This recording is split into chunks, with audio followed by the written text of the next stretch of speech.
You know, for so many of us, Jim Carrey's face was just pure joy. He was like this human cartoon who could make you forget pretty much anything that was going on in your life. But behind that billion-dollar smile, there was a story that most of us never knew. And today, we're going to get into it. And that right there, that's the heart of his story, isn't it? It's this massive contradiction. We saw the crazy energy, the characters we'll never forget, this guy who looked like he had it all. But the whole time, something else was going on behind the curtain. A story of some really deep pain and just a desperate search to figure out what it all means. So to really get him, you've got to understand this one big idea that kind of defined his whole career and really his life, the mask. And I'm not just talking about the green one from the movie. I'm talking about the persona, the character he built to hide the person underneath who was, a lot of the time, really broken. I mean, the irony is just wow. Alrighty then. It became this global catchphrase for pure fun, right? But for Carrey, that huge, loud expression of confidence was a million miles away from the loneliness and the doubt he was feeling inside. It was almost like the louder the character got, the quieter the real man felt. But that mask of comedy, it wasn't something he just cooked up in a Hollywood studio. Nope, it was forged years and years earlier, in the fire of a really tough childhood up in Ontario, Canada. You know, his very first audience was his mom, who was really sick.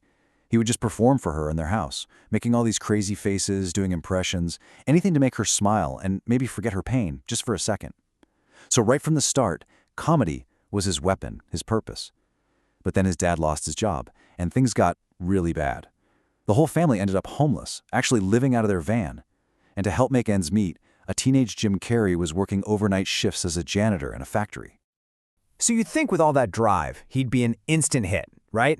Not even close. His first real shot at the dream was a total disaster. His dad drove him to a comedy club. He gets up on stage, and the crowd just booed him right off.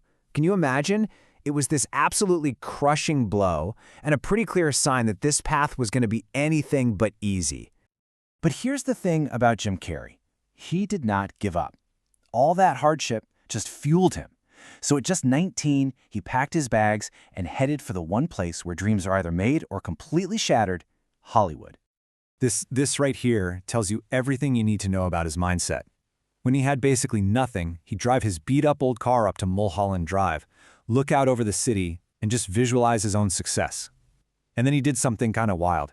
He took out a check, wrote it to himself for $10 million for acting services rendered, put a future date on it, and kept it in his wallet. It was a promise. But Hollywood? Man, Hollywood was not ready for him. The very thing that made him a genius, that unbelievable physical comedy, they saw it as a weakness. Casting directors literally told him he was too much, that his style was unreal.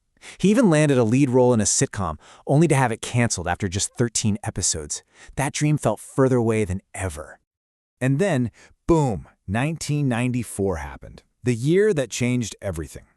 In the span of a single year, he dropped 3 movies that weren't just hits, they were cultural earthquakes. Ace Ventura, The Mask, and Dumb and Dumber. He went from being a pretty well-known TV comic to like the biggest movie star on the entire planet, practically overnight. So remember that $10 million check? The promise he made to himself when he had nothing? Well, just a couple years later, he signed a contract to star in The Cable Guy for a jaw-dropping $20 million. He became the first comedy actor ever to hit that number. He hadn't just met his dream, he doubled it. So he'd done it. He had achieved everything he visualized on that hilltop. He was rich, he was famous, everybody loved him. But, and it's a big but, that success came with a heavy, heavy price tag. You had this crazy split, right? On the one hand, to the world, he was the box office king, a Golden Globe winner, the $20 million man, but behind the scenes, the actual person was battling severe depression, going through 2 divorces, and still dealing with a Hollywood that kind of looked down on him. His relationships just seemed to fall apart under the pressure of his fame. His marriage to his co-star Lauren Holly was over after just 8 months. But the absolute most devastating blow came in 2015, with the tragic death of his ex-girlfriend, Katharina White. It just plunged him into this horrible, very public legal mess right when he was trying to grieve. Later on, he started talking really openly about his mental health. He admitted that for years, the man making the entire world laugh was relying on antidepressants just to function, and eventually realized that the medication wasn't the answer, it was just a patch. The real work had to come from the inside. And so he just kind of disappeared. He stepped away from the spotlight, from all the red carpets and the interviews. He wasn't just tired of being a celebrity, he was on a mission to find out who Jim Carrey actually was when the mask was off. And do you know where he found some peace? In a really unexpected place. Painting. He just threw himself into art, filling his whole house with these huge, vibrant, intense canvases. And as he put it, when nothing else was working, the colors and the brushes started to heal him.